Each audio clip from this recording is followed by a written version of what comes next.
Okay.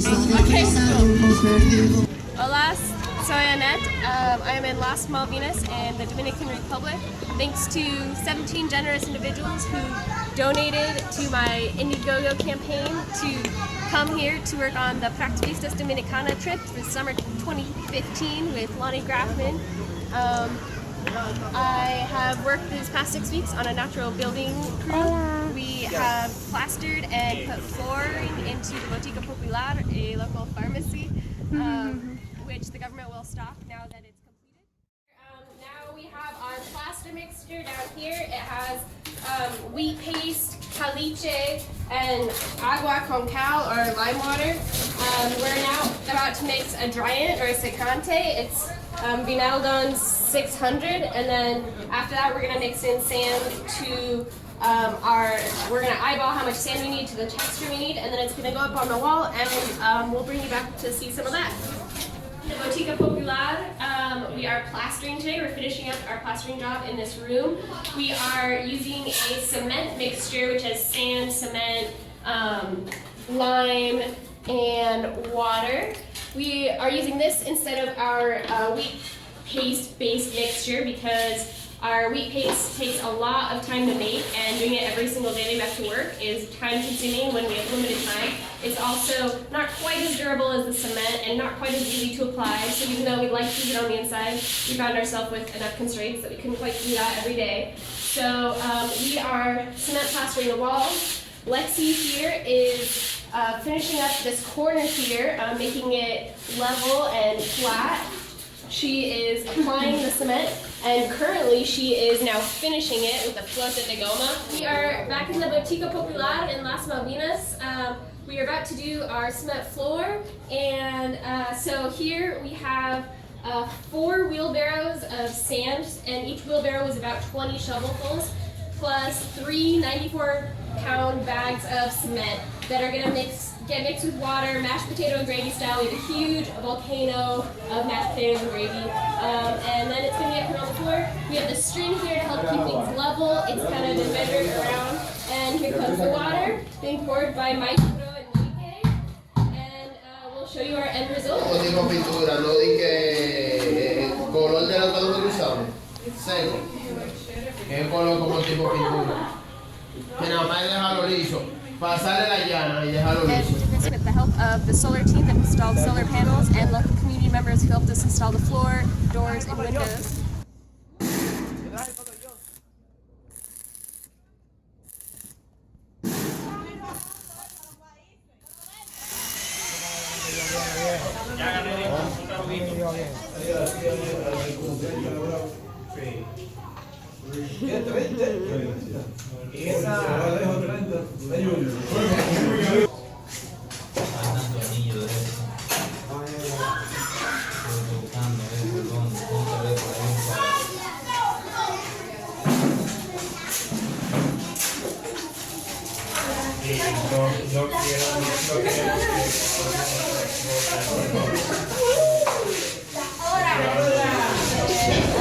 Been working on building the destacamento. It's a police station.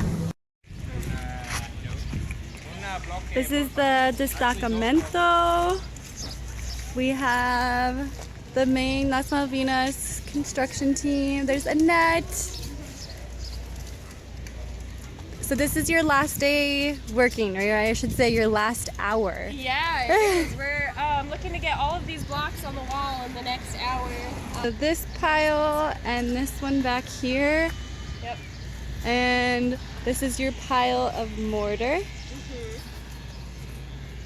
So what are some challenges that you're facing right now that you Our 2 biggest challenges are not enough tools, so we need more hammers and levels so that we can level the blocks. And then the other part is actually leveling the blocks is a whole other challenge in itself. It's probably the most difficult part of this process, I'd say.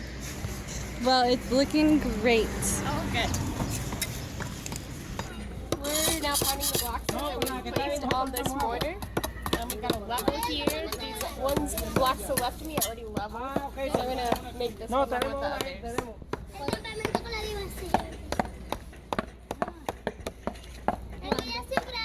No, por favor. ¿Qué sé yo?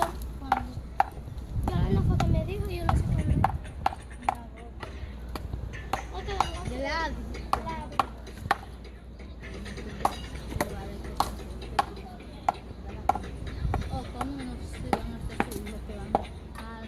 And we did a lot of experiments on rice hole building in cinder blocks, but doing it out of rice holes.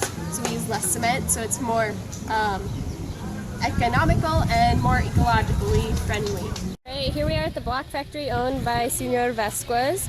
We're going to show you how we make our blocks. We start out by putting in one full wheelbarrow of rice hulls, which we got from a rice processing plant about an hour away from Santo Domingo.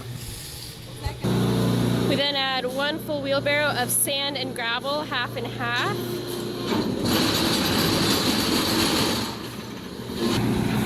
The sand is followed by one 5-gallon bucket of wood ash, which acts as a pozzolon, one bag of cement, and one 5-kilogram bag of lime, which you see in front of you here. The lime, the cement is over there.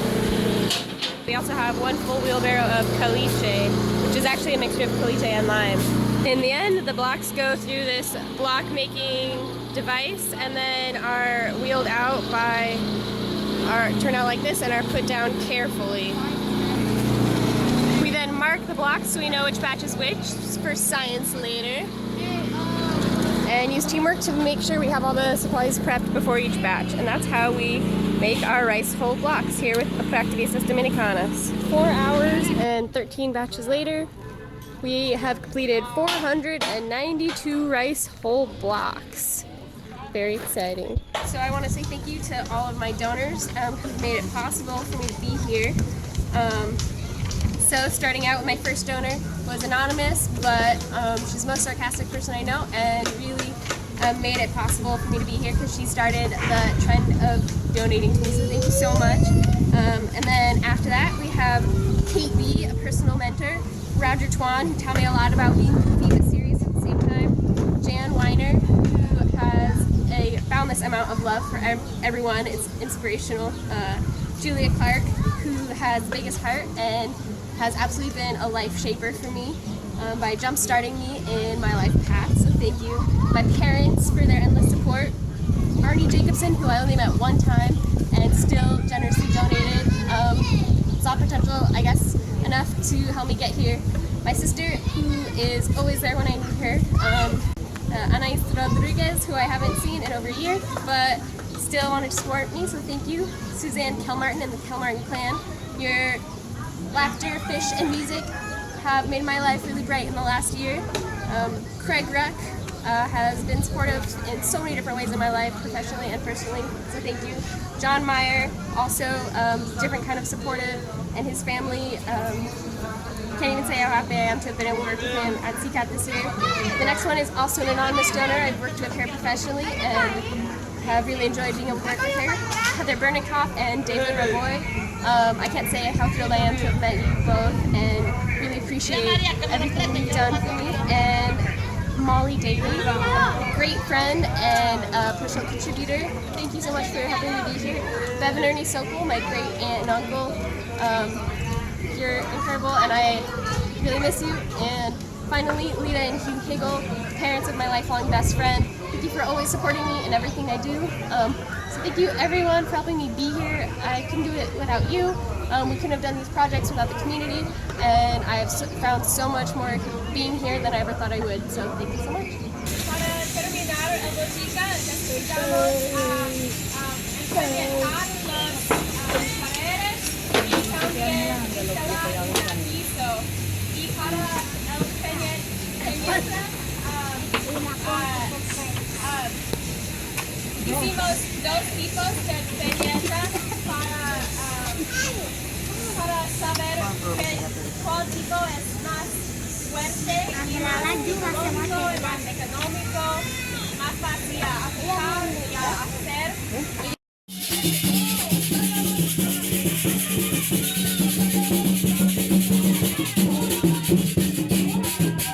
Una